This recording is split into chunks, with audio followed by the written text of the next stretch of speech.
لیکن آپ کے حکمران 77 سال میں آپ کے حکمرانوں نے جو آپ لوگ ووٹ دیتے رہے ہیں آج تک 77 سالوں میں انہوں نے یا تو پاکستان کو بیچا ہے یا اسلام کو بیچا. یہ دین فروش ہے یہ حکمران، یہ زمین فروش ہے یہ حکمران، یہ اسلام فروش ہے یہ حکمران، یہ پاکستان فروش ہے. من يهده الله فلا مضل له ومن يضلله فلا هادي له وأشهد أن لا إله إلا الله وحده لا شريك له وأشهد أن سيدنا وسندنا ومولانا محمدا عبده ورسوله أرسله بالحق بشيرا ونذيرا وداعيا إلى الله بإذنه وسراجا منيرا صلى الله تعالى عليه وعلى آله وصحبه أجمعين. أما بعد فأعوذ بالله من الشيطان الرجيم. بسم الله الرحمن الرحيم. ما كان محمد أبا أحد من رجالكم ولكن رسول الله وخاتم النبيين وكان الله بكل شيء عليما. إن الدين عند الله الإسلام يريدون ليطفئوا نور الله بأفواههم والله متم نوره ولو كره الكافرون. يا أيها الذين آمنوا ادخلوا في السلم كافة ولا تتبعوا خطوات الشيطان إنه لكم عدو مبين. صدق الله مولانا العظيم.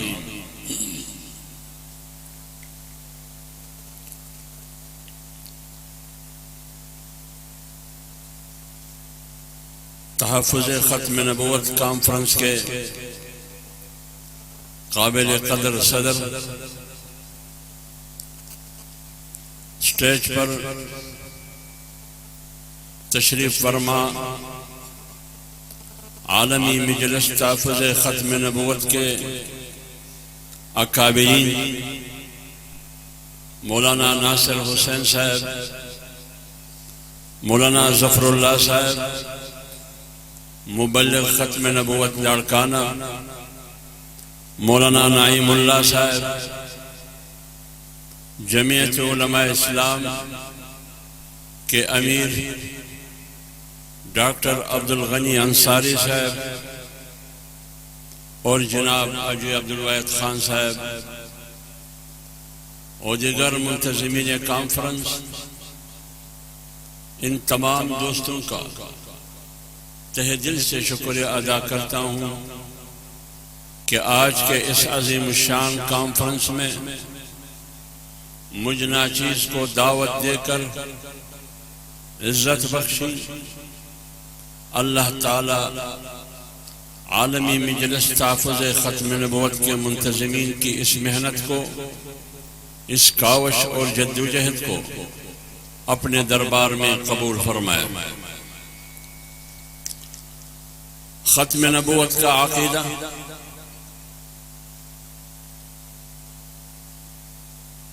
یہ کوئی متنازع عقیدہ نہیں، نہ اس میں تنازع اور جھگڑا کرنے کی گنجائش ہے. تمام امت مسلمہ کے اتفاق سے جو بھی گروہ یا طبقہ ختم نبوت کے عقیدے سے انکار کرے، امت مسلمہ کے اتفاق سے وہ اسلام سے خارج ہے. اس کو مسلمان نہیں کہا جا سکتا. اور پاکستان کے پارلیمنٹ نے سن 1974 میں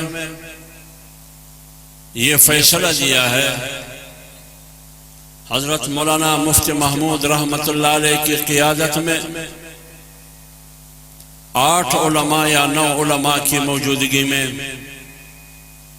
جس میں اس زمانے کا وزیر اعظم، سندھ سے تعلق رکھنے والا جناب ذوالفقار علی بھٹو صاحب تھے، قادیانیوں اور مرزائیوں کی بڑوں سے 14 دن مناظرہ اور مباحثے کے بعد پوری پارلیمنٹ بیٹھی ہوئی تھی، لیکن مولانا مفتی محمود رحمت اللہ علیہ 14 دن مسلسل قادیانیوں کے اس زمانے کے رہنماؤں کے اعتراضات، اس کے جھوٹے نبوت دعوے کے خلاف دلائل دیتے ہوئے آخرکار پارلیمنٹ میں متفقہ طور پر پاکستان کے اسمبلی نے، ایوان نے متفقہ طور پر یہ فیصلہ دیا کہ جو شخص یا جو قوم یا جو جماعت قادیانی ہو یا مرزائی، احمدی ہو یا لاہوری، جو ختم نبوت سے انکار کر رہا ہو، آج کے بعد پارلیمنٹ کا فیصلہ یہ ہے کہ وہ اسلام سے خارج ہے، اس کا اسلام سے اور دینی اسلام سے اور ایمان سے کوئی تعلق نہیں ہے۔ پھر اس کے بعد بار بار ختم نبوت پر یک کے بعد دیگر حملے ہوتے رہے، مختلف حکمرانوں نے مختلف اوقات میں، مختلف حکومتوں نے، ارباب اقتدار اور ارباب اختیار نے اپنی قوت اور طاقت کی گمنڈ میں عالمی دباؤ کے اشاروں پر بار بار انہوں نے ختم نبوت کے عقیدے کو نشانہ بنایا، ناموس رسالت کو نشانہ بنایا، ختم نبوت کو قانونی طور پر ان قوانین کو غیر مؤثر کرنے کی کوشش کی گئی۔ آئین میں جن دفعات اور آرٹیکلز کے ذریعے ختم نبوت کے عقیدے کو جو تحفظ حاصل کی گئی تھی، ان آئینی دفعات کو آئین سے نکالنے کی کوشش کی گئی، یا ان آئینی دفعات کو غیر مؤثر قرار دینے کی کوشش کی گئی مختلف ادوار میں قانون سازی کے ذریعے۔ لیکن جمعیت علماء اسلام نے ایوان کے اندر ہر اس سازش کا مقابلہ کیا، ہر اس حملے کے مقابلے میں شیشہ پلائی ہوئی دیوار بن کے ختم نبوت کے عقیدے کی اور آئینی تحفظ کی چوکیداری کا ذمہ داری ادا کیا۔ انشاءاللہ العزیز جمعیت علماء اسلام کی قیادت، عالمی مجلس تحفظ ختم نبوت کی قیادت اور پوری قوم کا یہ عزم اور یہ ایمان ہے کہ اگر جب بھی عالمی دباؤ کے نتیجے میں ہو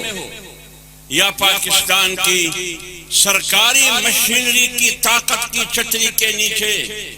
جس نے بھی ختم نبوت کے قانون پر یا اس کی آئینی دفعات پر حملے کی کوشش کی، چھیڑنے کی کوشش کی، تو یہ قوم جمعیت علماء اسلام اور عالمی مجلس تحفظ ختم نبوت خون سے، اپنے جان سے، مال اور آبرو اور عزت کو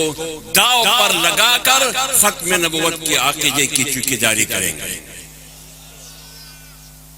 یہ ملک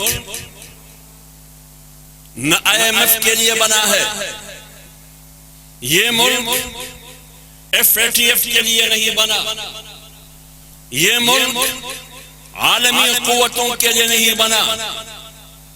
اس ملک میں قوانین اور نظام وہ بنے گی جو 25 کروڑ عوام کے امنگوں کے مطابق ہوگی۔ اس ملک میں FATF کے کہنے پر، IMF کے کہنے پر، امریکہ، مغرب اور یورپ کے اشاروں پر اور اس کی دباؤ میں اسلام کے خلاف، ختم نبوت کے عقیدے کے خلاف، ناموس رسالت کے خلاف کسی قسم کی قانون سازی کی اجازت نہیں دی جا سکے گی۔ اور آج تک تاریخ گواہ ہے اس بات پر کہ ان داڑھی اور پگڑی والوں نے، ان علماء کرام نے، جس کا ہر گلی اور ہر کوچے میں مذاق اڑایا جاتا ہے، پارلیمنٹ میں علماء کی داڑھیوں اور پگڑیوں کا مذاق اڑایا جاتا ہے، پاکستان کی سیاست میں ان علماء کرام کی تسلیل اور توہین کی جاتی ہے۔ پاکستان میں اسلام ایک مظلوم نظام کی صورت میں موجود ہے، لیکن خواہ آپ کے مطابق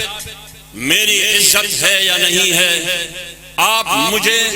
قدر کی نگاہ سے دیکھتے ہیں یا نہیں دیکھتے ہیں، لیکن ایک بات کان کھول کے سن لے، ختم نبوت کے عقیدے پر کسی قسم کی کمپرومائز کسی بھی طاقت کے ساتھ نہیں ہوگی۔ ہم نے ایوان میں بھی پارلیمانی محاذ پر ان بدماشوں کا مقابلہ کیا ہے۔ ختم نبوت کی منکرین، قائدیانیوں اور مرزائیوں کا مقابلہ ہم نے ایوان کے اندر کی ہے۔ ہم نے ختم نبوت کی منکرین، قائدیانی اور مرزائیوں کا مقابلہ میدان میں بھی کیا ہے، خون دے کر ہم نے مقابلہ کیا ہے۔ لاہور کے روڈے، لاہور کی سڑکیں آج بھی ہمارے شہداء کی گواہی دے رہے ہیں۔ تو جب ہم نے سن 1953 میں ان غنڈگردوں اور بدماشوں، ان کی سہولت کاروں جو قادیانیوں کی پشت پر کھڑے تھے، وہ قوتیں کڑی تھی، وہ عالمی قوتیں تھی، وہ پاکستان کی ارباب اقتدار اور ارباب اختیار بندوق اور بارود سے لاہور کے سڑکوں میں ہمیں گولیوں سے چھلنی کیا کرتے تھے، ہمیں گولیوں سے نشانہ بنا دے رہے، لیکن اس وقت بھی ہم ختم نبوت کے عقیدے سے ایک فٹ بھی نیچے نہیں ہٹے۔ نعرہ تکبیر، نعرہ تکبیر، تاجدار ختم نبوت۔ سن 1974 کے معرکے میں جب بات ایوان میں پہنچی، 7 ستمبر سن 1974 کو آپ نے میدان دے کر میدان سجایا گیا، میدان لگا۔ ایک طرف مولانا مفتی محمود کے دلائل تھے، دوسری طرف قادیانیوں اور مرزائیوں کے سربراہ موجود تھے۔ 14 دن مسلسل بحث مباحثہ ہوتا رہا، مذاکرہ ہوتا رہا، ایک دوسرے کی طرف سے اپنے مدعا کے اس بات کے لیے دلائل اور شواہد پیش کرتے رہے، لیکن آخرکار وہ مقدمہ جمعیت علماء اسلام جیت گئی، وہ مقدمہ پارلیمنٹ جیت گئی، وہ مقدمہ 25 کروڑ عوام جیت گئی۔ قائدیانی، مرزائی اور اس کے سہولت کار پاکستان کے جغرافیے میں تھے یا عالمی قوتیں تھی، وہ ہار گئے۔ آپ کا تعاقب ہم کریں گے، پارلیمنٹ میں آپ کا تعاقب ہم نے کیا، آپ کو شکست کا سامنا ہوا، آپ رسوا ہو گئے، پھر آپ نے عدالت کو رجوع کیا، عدالت کو تم نے بار بار رجوع کی، بار بار وہاں بھی آپ کو شکست ہوئی۔ آخر بار 2024 جولائی کے مہینے میں 2024 جولائی کے مہینے میں سپریم کورٹ کے ایک بینچ ججوں کی بینچ نے مبارک ثانی کیس میں آپ کو ایک اور محفوظ راستہ دیا، آپ کو ایک اور محفوظ راستہ دیا، لیکن ختم نبوت کے چوکیدار کھڑے تھے، ختم نبوت کے محافظین کھڑے تھے۔ عالمی مجلس تحفظ ختم نبوت کی صورت میں، جمعیت علماء اسلام کی صورت میں، عالمی مجلس تحفظ ختم نبوت کی قیادت کی شکل میں، اور جمعیت علماء اسلام کی قیادت مولانا فضل الرحمان کی صورت میں انہوں نے عدالت کو اور ان ججز کو للکارا اور کہا کہ مبارک ثانی کیس میں تم نے فیصلے کے ذریعے ختم نبوت کے عقیدے کو نشانہ بنایا، یہ آئین سے بھی بغاوت ہے، یہ پارلیمنٹ کے فیصلوں سے بھی بغاوت ہے، آپ فیصلے پر نظر ثانی کر کے اور ختم نبوت کے عقیدے کو تحفظ دیں۔ جج کو مجبور کیا،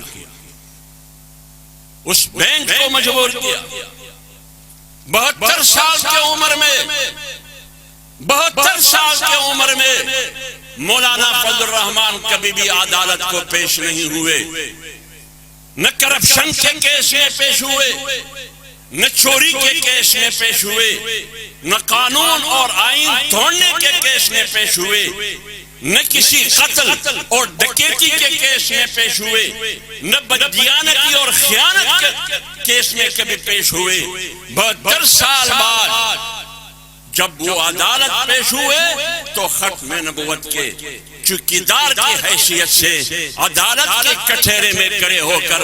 جج کو مخاطب کرتے ہوئے کہا کہ آج ہم ختم نبوت کی چوکیدار کی حیثیت سے آپ کے سامنے کھڑے ہیں، اور یہ چوکیداری ہم کریں گے اور یہ جنگ جیت کے عدالت سے جائے گا۔ نعرہ تکبیر، قائد جمعیت مولانا فضل الرحمان، نعرہ تکبیر۔ اور یہ جنگ 22 اگست 2024 کو جمعیت علماء اسلام،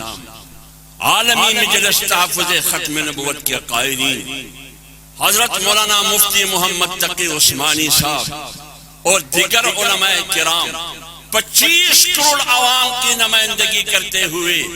ان کی ایمان کی نمائندگی کرتے ہوئے، ان کی عقیدے کی نمائندگی کرتے ہوئے، ختم نبوت کی چوکیداری کا حق ادا کرتے ہوئے ختم نبوت کی جھنڈے کو 22 اگست 2024 کو ایک بار پھر سپریم کورٹ پر لہرایا گیا۔ یہ خدمت، یہ ہے علماء کی خدمت، یہ ہے جمعیت علماء اسلام کی خدمت۔ لہذا جمعیت علماء اسلام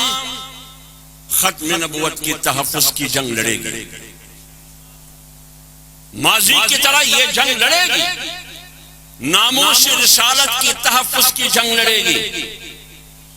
یہ دینی مدارس کی تحفظ کی جنگ لڑے گی۔